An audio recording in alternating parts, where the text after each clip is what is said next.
Good evening.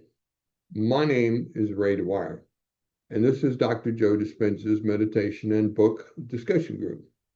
Tonight we're discussing the book, You Are the Placebo, Chapter 11, Meditation Preparation. We've gone through a number of chapters defining the word placebo medically, historically, talking about the process of how the placebo works getting into you, talking about attitudes, beliefs, perceptions, where you change your information and you change your attitudes. As your attitudes are rehearsed, you change your beliefs. Did you know that beliefs are just knowledge that's been rehearsed? And then through beliefs, you change your perception.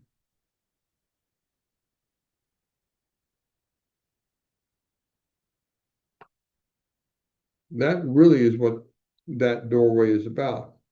Then we got into more detailed work of the placebo, and the placebo mechanism has 4 points: expectation.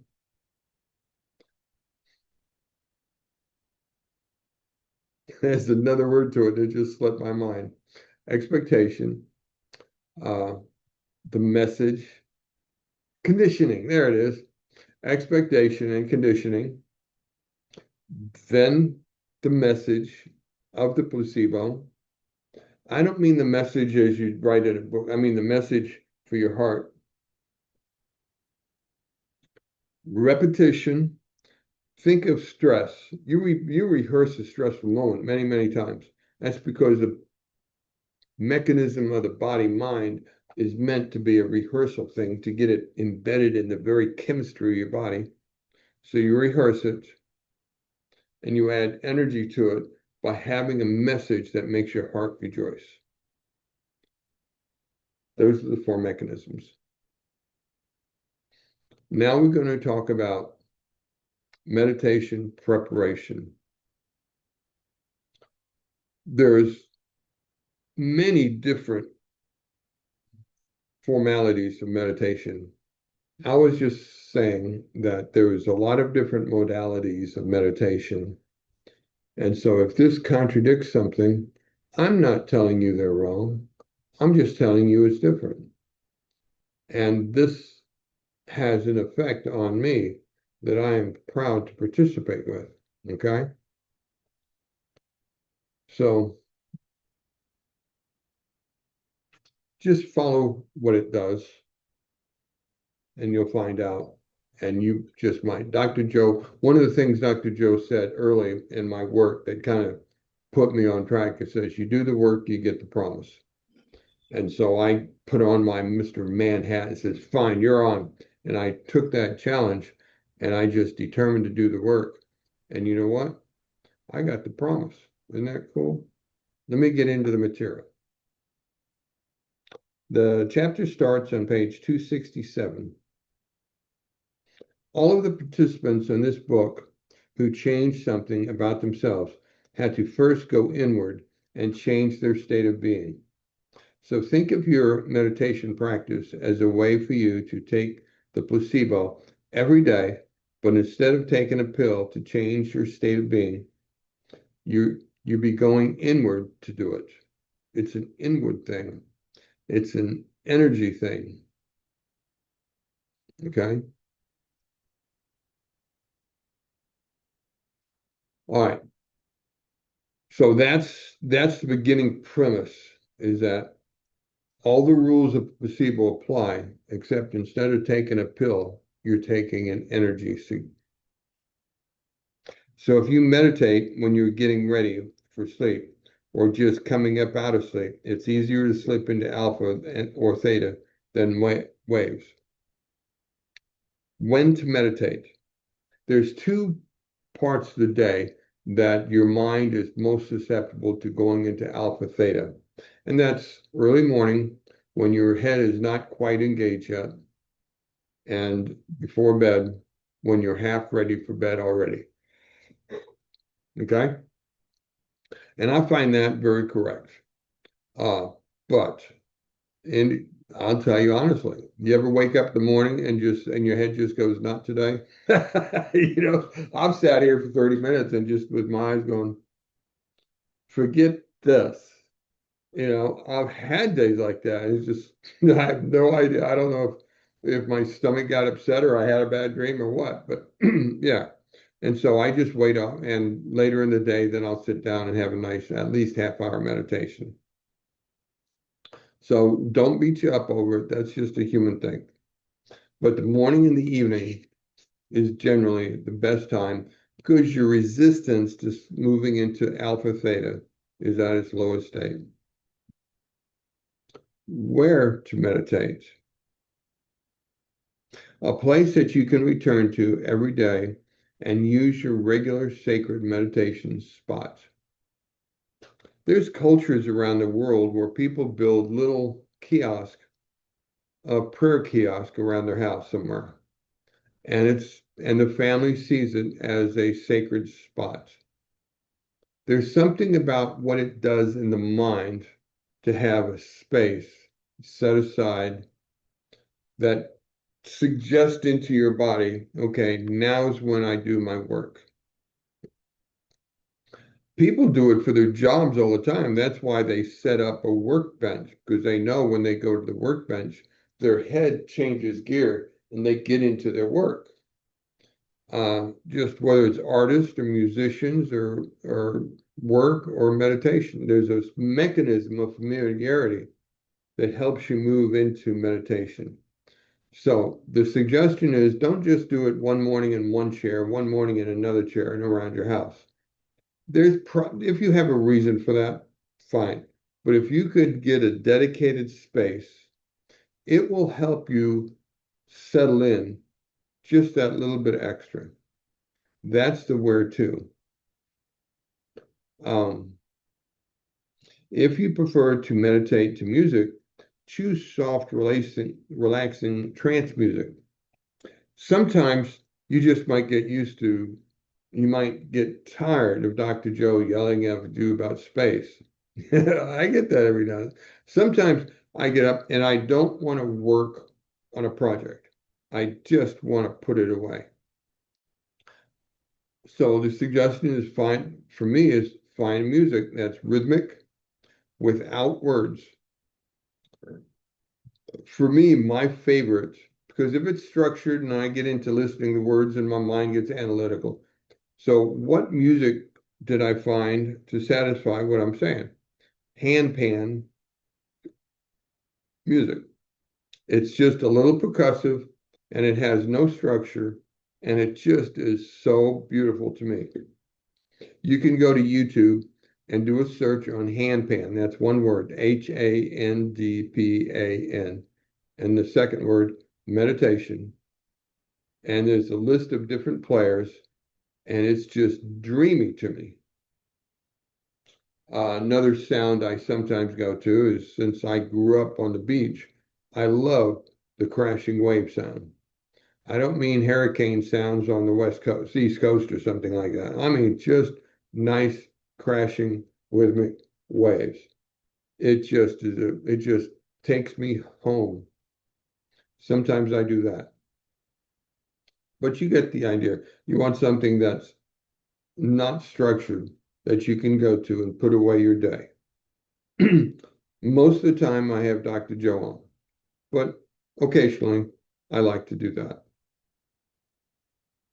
Definitely don't play music that brings up associative memories of your past.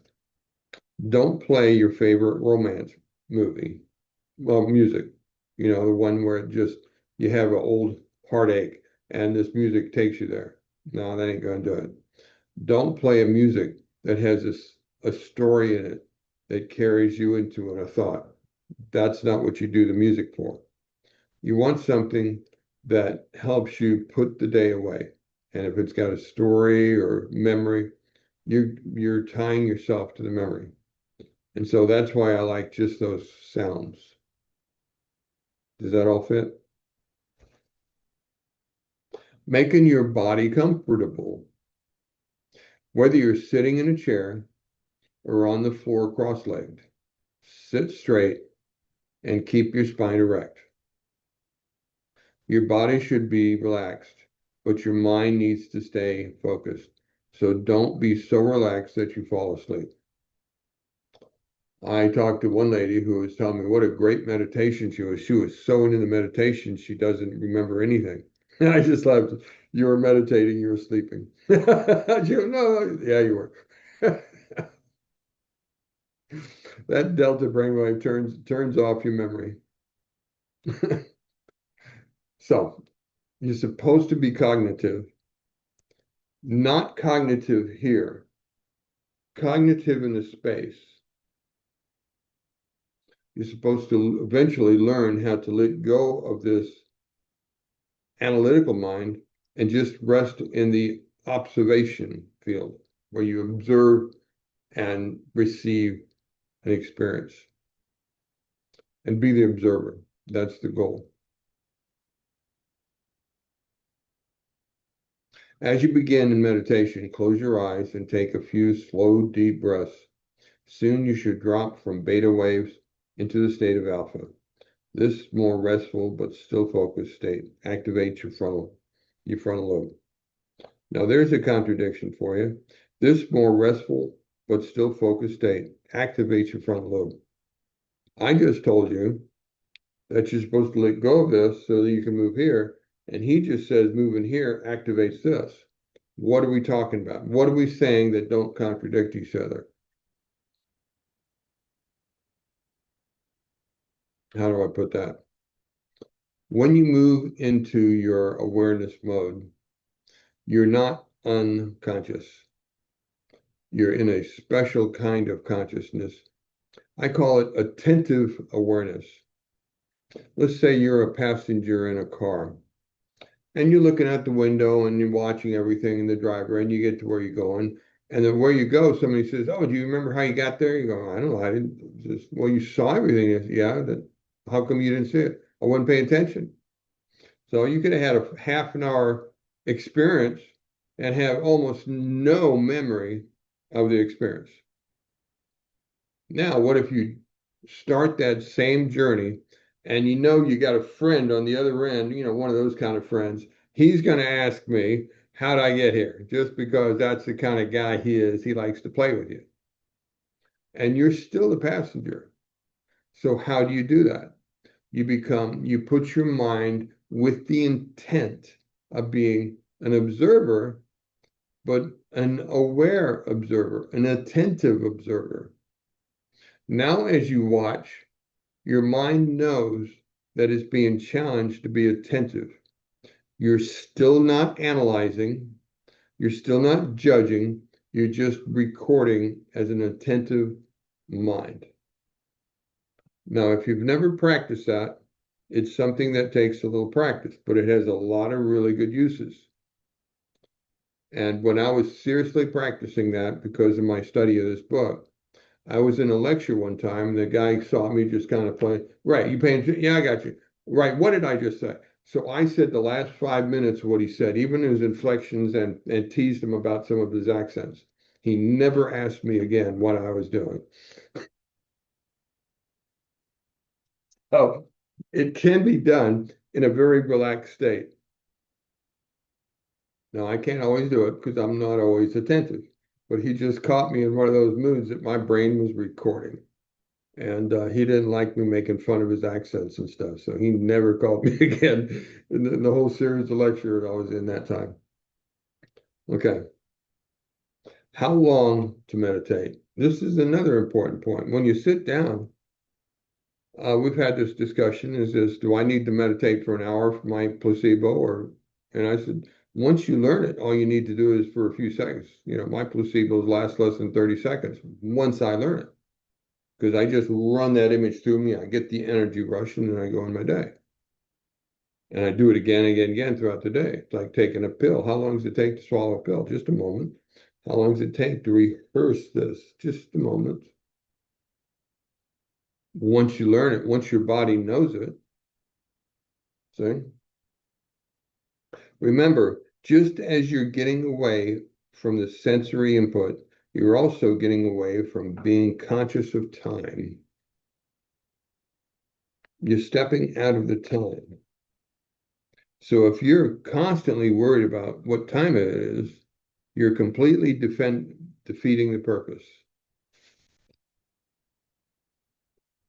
So if you're measuring time in your meditation, you're missing the point. Because part of this is, remember, no place, no body, no time, is to do this without cognitive of time. That's part of what you're surrendering, is the concern for that type of reference. So if time is an issue, let's say you got up and you got to be out the door at a certain time, set an alarm, be honest with yourself. Don't always be honest with yourself, because the energy knows what's real. You're not helping yourself by creating artificial images. So just give yourself time, know what time it is, and deal with it. And know that when you get the placebo in you, it only takes a moment to run it through you as you rehearse it again and again. On page 270, mastering your will. Easier said than done. I want to warn you about a very common stumbling block for people who are starting a meditation practice. Anytime you start to change something in your life, your body, as your mind, will signal your brain to be in control again. Yeah, and it will never stop doing that because that is its nature. Okay? So don't think when you become a master, your body just becomes a nice puppy and will just follow you around. No, the nature of the body is to do a program for its survival, and it will make them up as they go. So expect resistance, and you won't be surprised. You just kind of, okay, I know what you are. Okay, go away. I'm busy.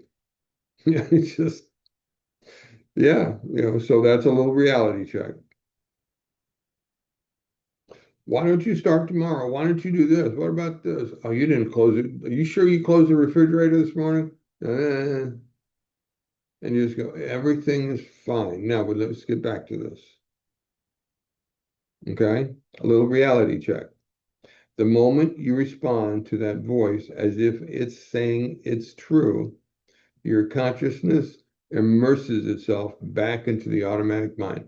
As soon as you give value to that interruption, you're back in it and you're back at the starting point. When you instead free the body of the change of these emotions and you just go away, I'm busy, everything's fine, and free yourself of these emotions, you are then able to relax into the present moment. The expression present moment is going to be a very big phrase in the book, Becoming Supernatural. We've been practicing it without using that label. As you rest in the space, feel the space, sense the space, you're touching the present moment. You're practicing being out of space and time. You're practicing being there. It's an important concept for what follows this book. As you practice being without time, you're practicing being in the present moment. So that it becomes available to create new identity. To get to that place, to teach your body a new way of being, not a new way of just acting, a new way of being. We're changing ourselves to the right energy level. You have to sit your body down and let it know who is master.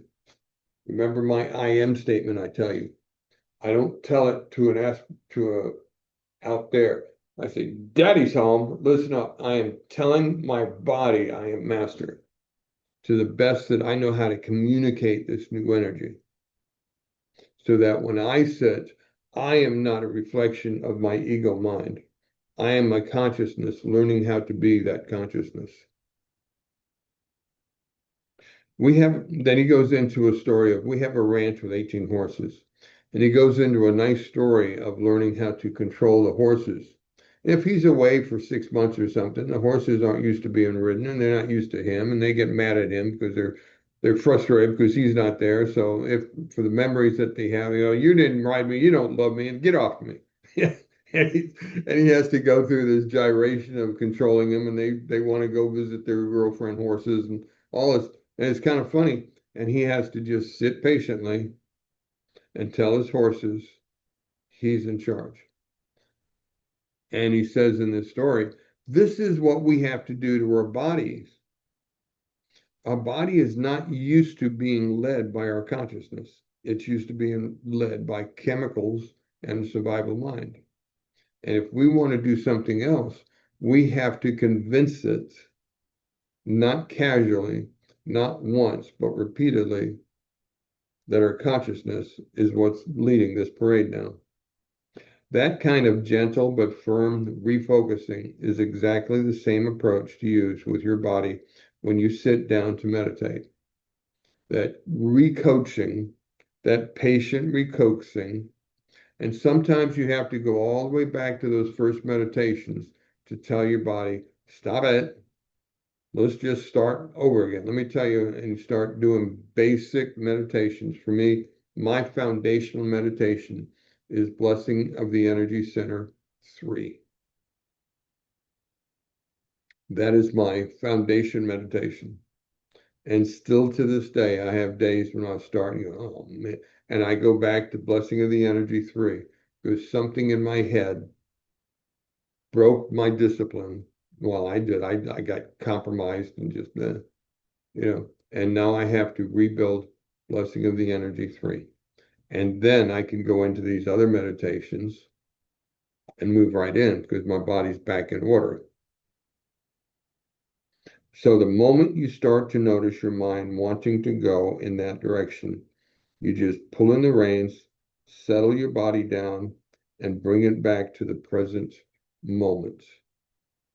No body, no place, no time, and awareness of your point in space.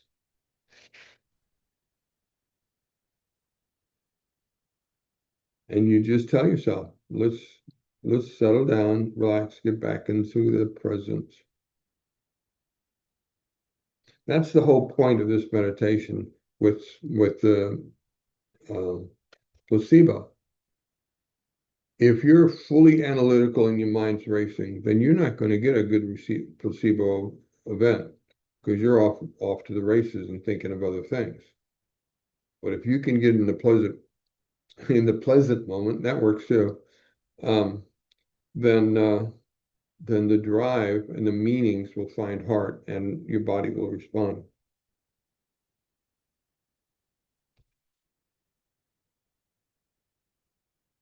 Those are the big points of preparation. Anybody have any comments on preparation that you'd like to say?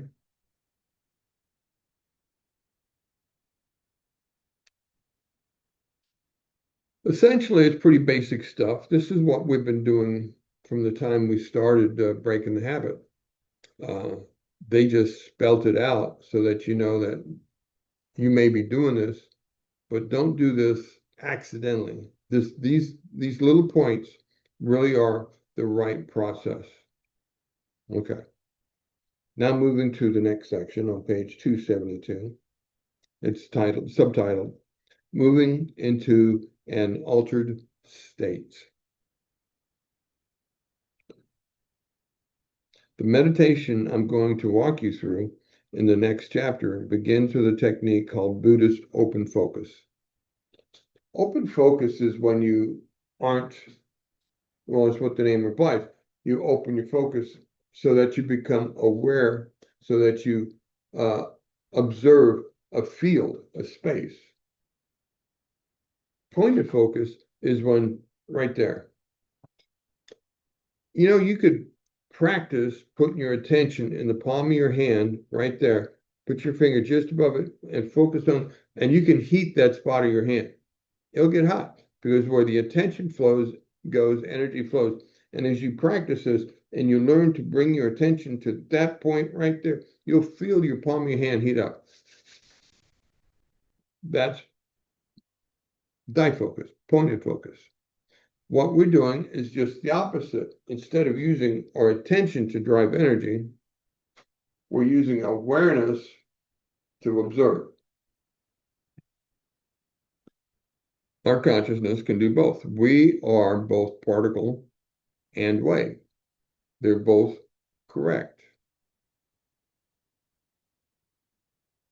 We put all our attention on objects, people, and problems. That is pointed focus, divergent.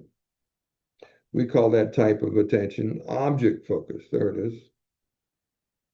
With all our attention on the outer world, which in this state appears to be more real than the inner world, our brains pretty much stay in that high state of beta. That's where our mind stays in beta. And when we're observing, most of us are in low beta right now. You're listening and learning and forming questions and building images in your mind as you process the words that I say. And that's how we learn. And then we connect the dots with what we know before, and it's all association. In addition to the parts of the brain not communicating well with each other, the brain no longer communicates with the rest of the body in an effect orderly manner, because the brain and the central nervous system control and coordinate all other systems in the bodies, keeping our hearts beating and our lungs breathing, digesting food and eliminating waste, controlling all that stuff.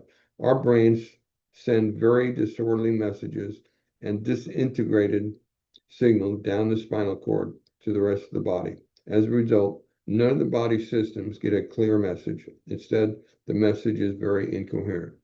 And that is why trying to do the placebo work when you're stressed, worried, distracted, busy, you don't get very far, because you're not sending a coherent, clear energy system into the body. So, altered state is one of the preconditions to effective placebo work. You have to be able to receive that energy. If you're like this, you're not receiving new energy. You're processing all the information of your stressed life.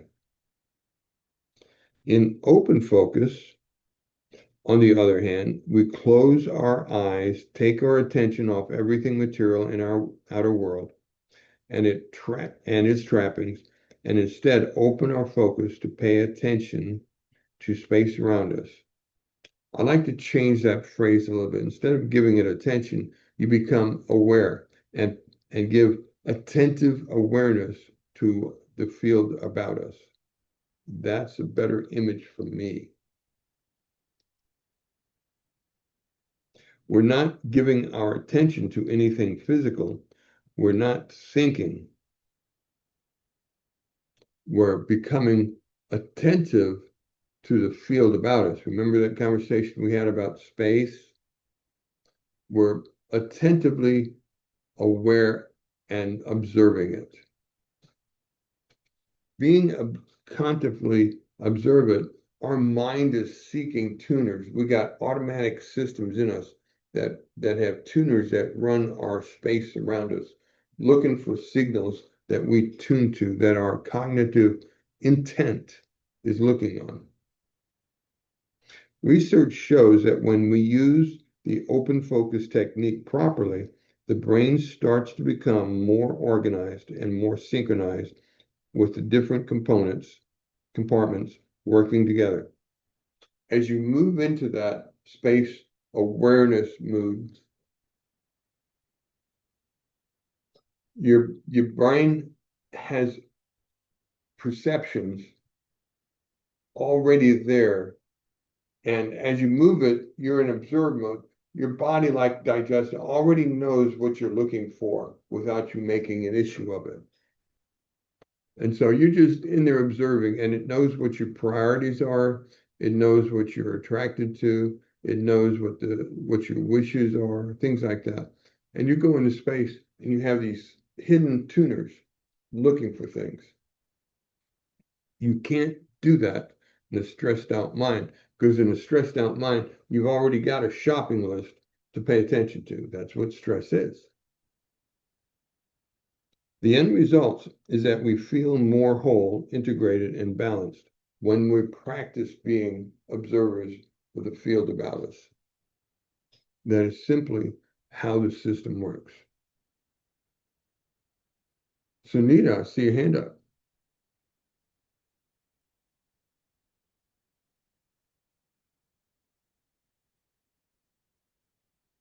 Sunita, Hello, can you hear me? I hear you now. Uh, can you repeat what you said about the hidden tuners? I didn't quite understand it. Okay. Let me see if I can think of an example. You ever gone to a crowd looking for somebody and you don't see him and you start looking for him and then you go, there he is, way over there. Because something in your mind has tuned to a certain piece of information and you can find somebody in a crowd. Uh, I've got an uncanny sense of a direction that's been proven again and again. And I can think, where am I going? And I've got an inner compass that points to it. My wife drives my wife crazy. She says, how do you know where you are? I said, oh, darling, I have no idea where I'm at. I took a wrong turn back there. Then how do you know where I'm going? Because my compass says I need to go that way. And so we'll zigzag in the car until, oh, now I recognize it. And I've just, because we have tuners in us according to our personalities that filter perceived energies and work it. So when you go into a meditation in a stressed out mode, you've already got all your tuners are like this. You got a list of children, you got shopping, you got a boss you don't like, you got an offense over, you got a bill, all these things. And your meditation is finding answers or playing with all that energy. If you want the placebo to work, you have to put all that away in, in that space and practice being empty and in that space so that when you think of your placebo, that's all you think about. And so your tuner will look for the energies of that. What you tune to, the infinite potential will fill you up as long as that's what you tune to. Well, it fills you up with the other stuff too. You ever met somebody who just seems like the world just rains on them all the time? I bet you if you knew them, you'd find a reason to keep distance from them because they are drawing that stuff to them. In military, if you found somebody that was afraid in your group, you isolated them because you don't want what he is drawing to him. You don't. You want the guy who thinks he's invincible and stand next to him because there's a good chance he is because it's just the energy that he's got. I know what I'm talking about. I know guys that were just, they tune off. And weird stuff happened around them, but not to them. They're the kind of people you want to hang around. So watch what you tune to. So anyway, so when you go into placebo meditation, it is part of the foundation is to have a clear mind. That's why this meditation is important, to practice being in the space where nothing is bothering you and you're observing the field. You're attentive to the field. Now, when you create that singular image of your placebo, your body tunes to it because that's your priority. Did that help?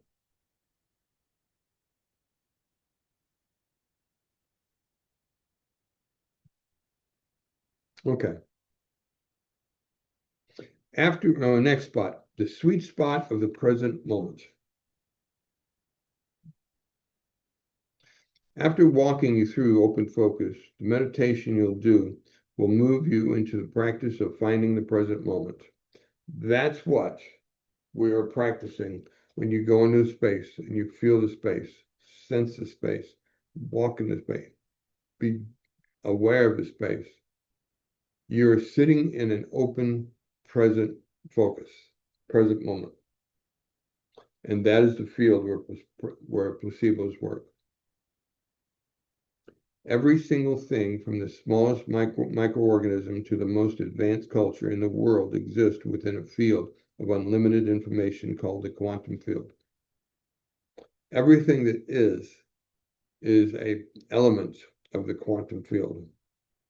Science uses the word entanglement. We're all entangled.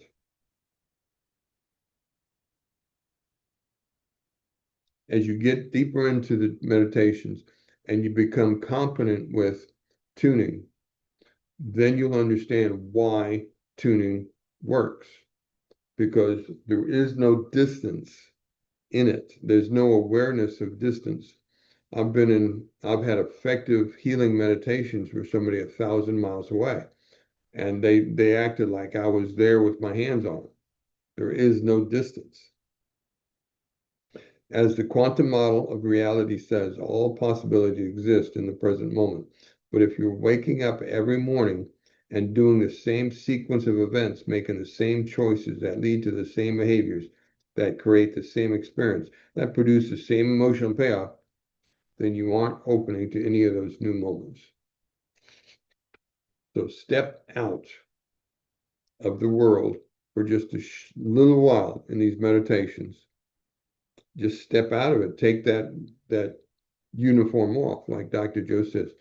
In this moment, who are you pretending to be?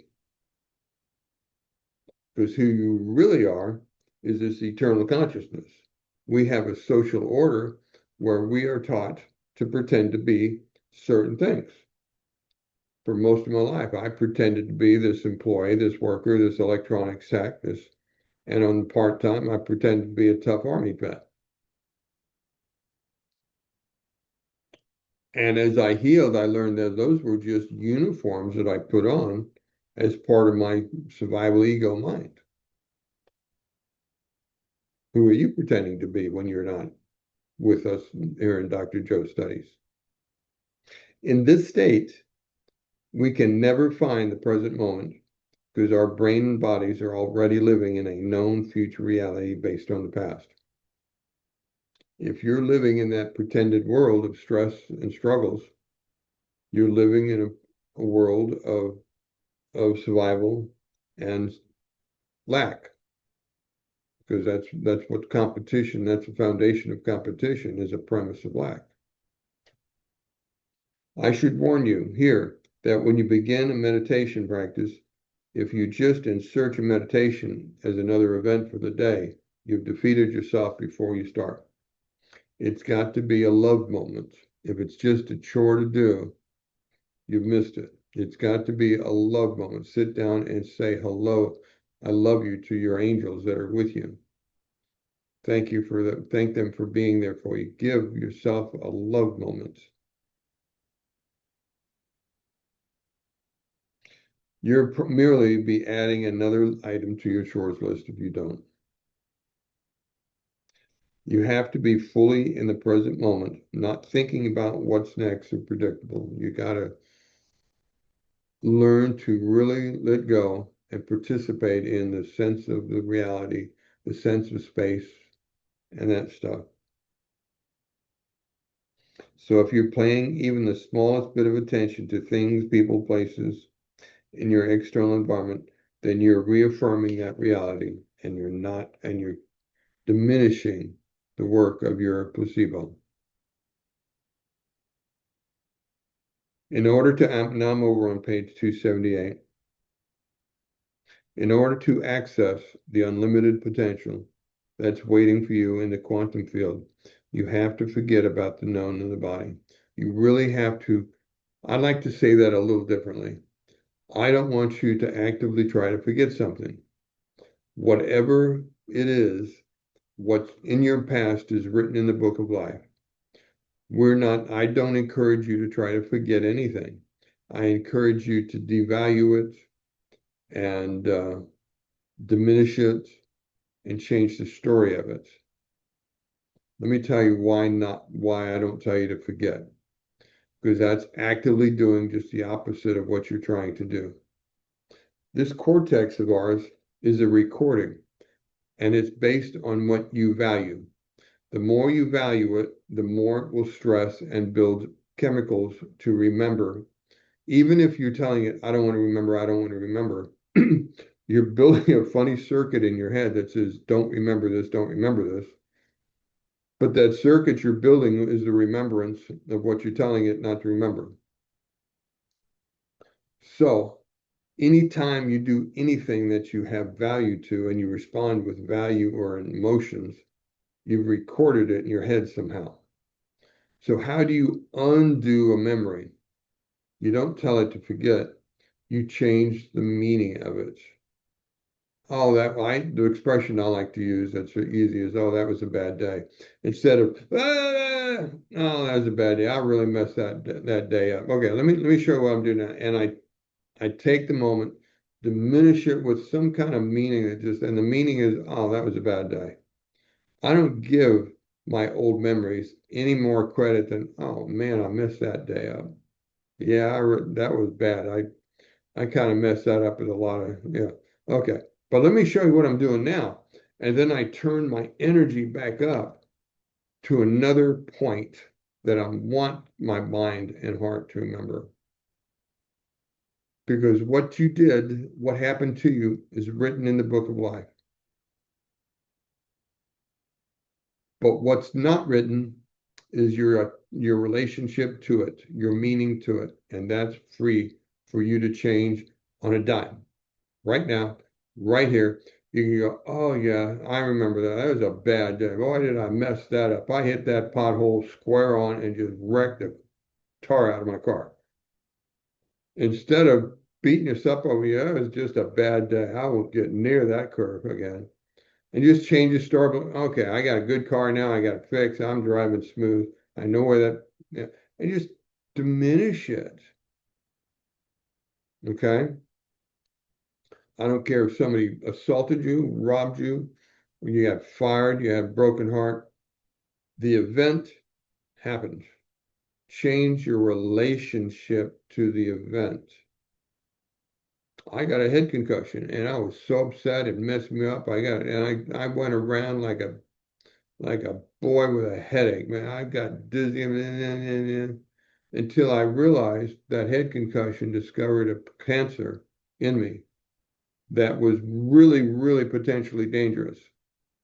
And now part of me is trying to complain about the head concussion. I'm going, oh, shut up. This was a good thing. I discovered this cancer.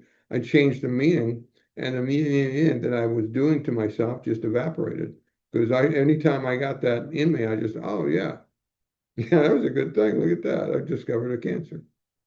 And it took care of it. And just by changing the story, the the bellyache and I was due to myself, and I was doing, yeah, I get in the hole sometimes, just evaporated. And it just okay. And so I just put it under the category, we don't always know what's good for us or what's bad for us. When we get resistance, we don't know if that's a good thing or a bad thing. All I know now is it's resistance or it's not resistance. Similarly, if your body is conditioned and addicted to emotions you're memorized that keep you connected to the past, but you manage to bring your body back and settle it down every time, you feel angry or frustrated until your body finally surrenders into the present moment. There's that word surrender. Then that line goes into the past, no longer exists. That the chemical drive of that post moment just isn't there anymore, and you can just shoo it away. In this moment, there's no longer any past to drive the future. You can now sit in that quiet place because you've diminished your relationship to whatever it was that was bothering you. That is part of what you do in surrender. You surrender those ties that anchor you to past so that you don't have a future. No longer exist when the brain and the body are totally in the generous present moment. The predictable reality of known does not exist anymore. That is where you're going with this quiet mind. That's why the premise of the placebo is that you've learned surrender and worthiness. The surrender, the premise of can you let go of the past? Have you learned that when that trauma gets in your face, that you can diminish it and change the story? Don't put it in a box because it'll sit there and cook like a pressure cooker and come up again. Look at it. Yeah, that was a bad day. Oh, I messed that up. That guy's a jerk. I hope he goes and rots, but I'm just going to not relate to him anymore. Whatever story, remember the meaning, whatever meaning you can give that diminishes the value for you. If you give it, oh, I hate him, you just told your brain to remember it and it will rehearse it on another day. That's its job. You find a meaning that diminishes the energy until it's gone. When my colleagues and I examined our advanced workshops, students who were able to become pure consciousness, a thought separate from its own reality, we saw great strides in their ability to change the brains.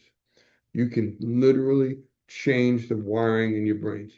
When I went to school as a young guy, that was a long time ago. They taught us that two things were fixed: your genetics and your brains. And if you damage your brain, that's it. You never get brain cells back. And your DNA defines who you are. Both of those have subsequently been proven wrong. We make and diminish new brain cells moment by moment, some bigger than others. Every time you learn a new idea, something where that light goes off, that expression, you have just created new brain cells, new neural networks, and you have diminished others. Totally contradicts what I was taught as a child. So you can always restart your brain through nutrition and through the exercising of this. As I was watching the group meditate, I happened to notice a woman named Sophia. Now, I'm not going to read her story. I'm going to tell you about it. Sophia, she was sitting there meditating. He says she was on the third row of this conference, and Dr. Joe's walking around. He's really tuned in guy. I mean, I bet you he is a real strange guy to be around because he just can get in your head and you know you're being tuned into. Like, get out of my head. And he was just walking this, and I looked over and he tuned into this one lady in the third row. She had her eyes on her eyes covered, and he looked at her and just felt her, and he waves. And with her eyes down and closed, she smiles and waves back. And he goes, "What?" He goes off stage and goes get a couple of guys and says, "Come on, watch this." And there she is. She's sitting in the front row. She's got her head down, her eyes. And he says, and she smiles and waves again. The guys go, "What did we just see?" She's seeing without her eyes. She's seeing consciousness wise. And so they get together and they take her to a place in San Diego or wherever the lab is, and they set her in a room. And she's got her back to them. They're on the other side of a glass window, him and a couple scientists. And she's in there and she's just going into meditation like this, And they got her all hooked up to EEGs and things like that. And they see her brain activity light up in her visual cortex. And one of the scientists says, "She's seeing." No. And Dr. Joe says, "No, she's not seeing." Let me see if I can say that. It says, "Oh, look, Dr. Fannin." He's still one of the guys that Dr. Joe uses. "She's visualizing." And he says, "No," I said softly, shaking my head. "She's not visualizing." "What do you mean?" "She's seeing. Her visual cortex is working, but she's got her eyes closed and she's seeing." He says, "So what's she seeing?" "She's probably on there watching this." "What do you mean?" And so on the other side of the glass, with her looking away, Dr. Joe waves. And it says here that she smiles and reaches up and waves back like this because she sees them behind her. And she talks about, says when she's in the meditation, she has full visual awareness, 360 degrees around her, without eyes. That is the potential of this meditation, practicing going into the space and observing. There is a door you go through. When this becomes familiar, There's a door you go through where another level of tuning kicks in. And the visual seeing is one of them.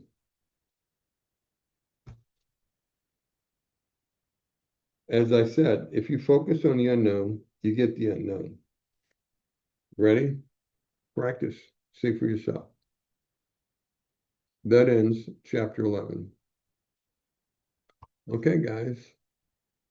Chapter 11 is done from just my book explanation and discussion and reading. Now we get to the good stuff. This is a part that's my favorite part, when I get to talk to you guys and you start asking me really good stuff, and I have to dig in myself and go, okay, how do I explain that one? Like Delbar's space. That was a good point. And it was an important point. I mean, I don't know.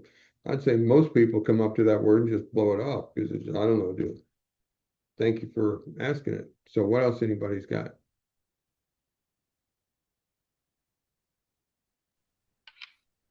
So I have a question. Sandra. Hi. So I am doing the meditation and I go full in and I'm basically going along for the ride, right? Following all his prompts and everything. I'm in space and I'm one with the oneness and doing all this stuff. But I don't feel like at any point I'm making that placebo thing. So, for example, I burned myself this morning. I was cooking, the oil popped, and I burned my hand. So if I want to do the meditation, yes, I follow the prompts, I go along for the ride, I follow everything, do it. But at one point, or how do I, let's say I want to make the placebo to make the burn go away.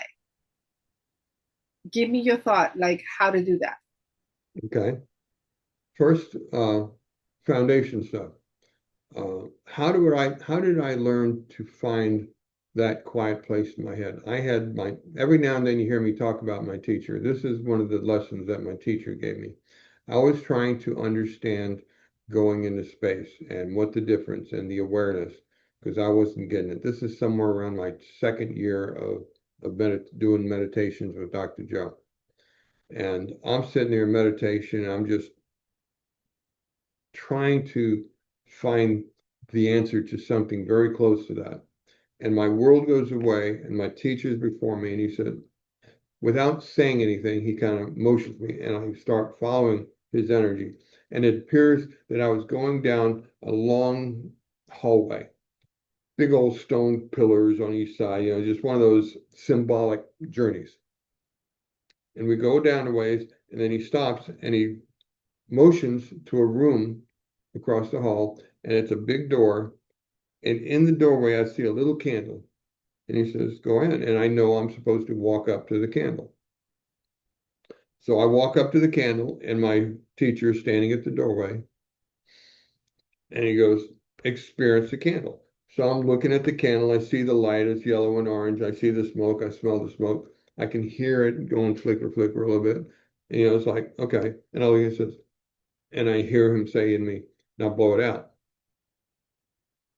So in my imagination, I blow out the candle, and a blanket of absolute blackness falls over the space I'm in. And my consciousness does a panic mode and rushes to the back of my head to find the space. You ever been in an absolute blackout space? How you just become hyper aware of the space about you? That was my beginning point. And I'm like, what? And I'm thinking, what do I do with this space? I'm in this meditation point, in this and then he says, okay, now light the candle again. So in my mind, I will the candle, it lights up, and I felt the energy in my head rush forward, and I'm paying attention to the candle, and I go, what did I just feel?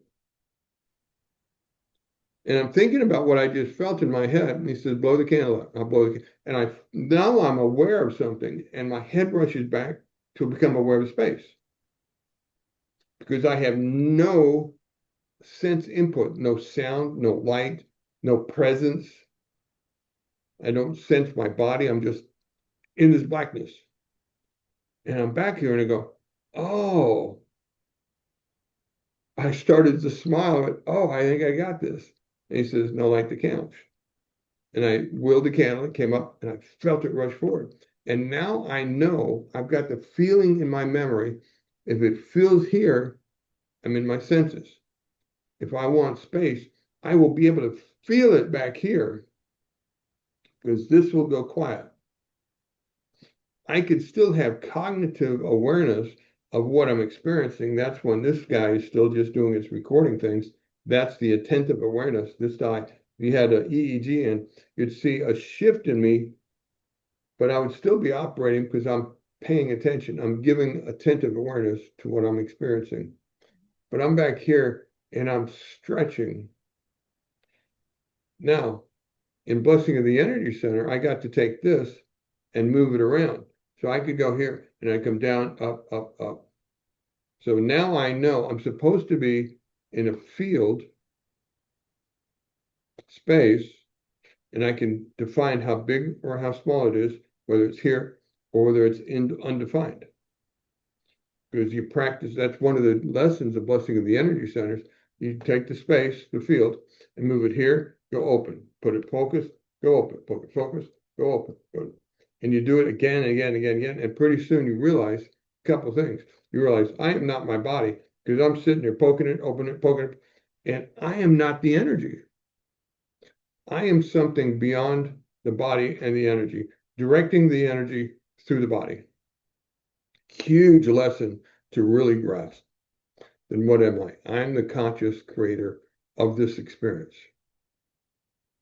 Now, when I do this, I can move into my point of space and start defining the parameters because I just got practicing. And I can say, right here, just like an energy center, I can define my space.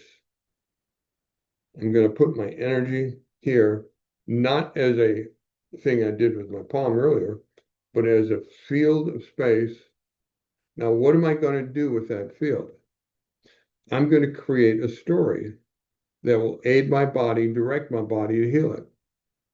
As you spoke, I got a story. I tuned in and I see the wrist of your hand and it's nice and red. I said, oh, that's so sad. And I said, let's put a light on it, a light of love and cosmic energy. And I saw this little desk lamp go, oh, that's warm. Feel the warmth. And I saw your wrist get pink with the heat of the lamp. I said, look at the blood, look at the blood, look at all that going on. And I told myself an exciting story. Feel the blood. Do you feel that growing in there? I can feel my whole arm is heating up. Oh, that's good. And I turned off the light, gave it a rub my hands, said, thank you.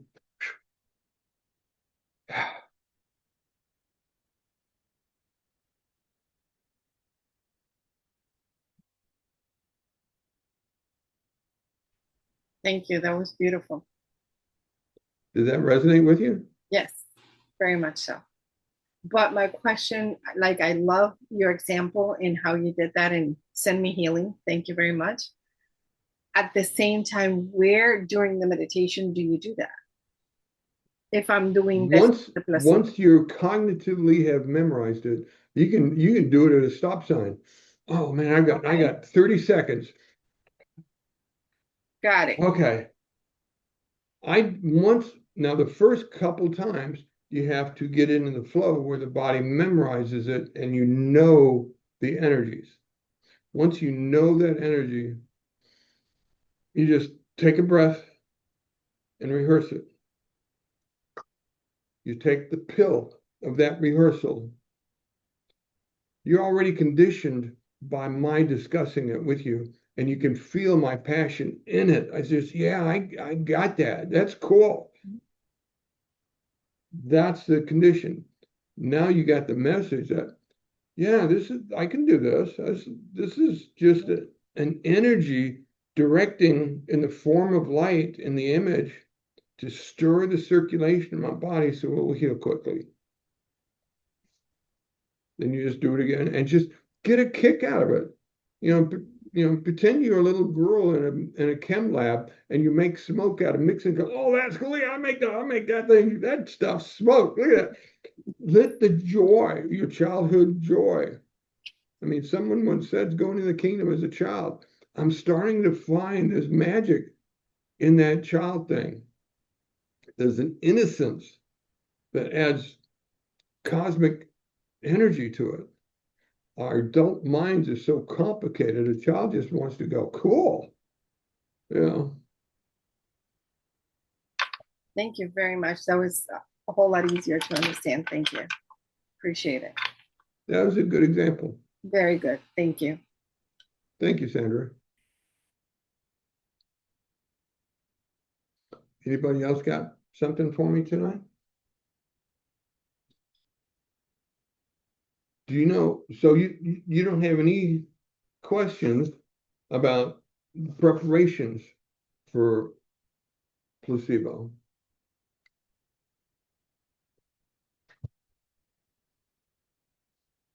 The preparation is the foundation that allows it to work.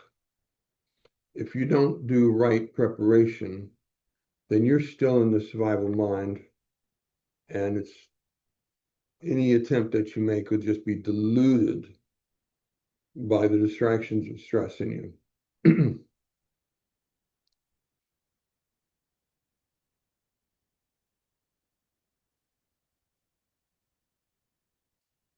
Well, I get off early tonight.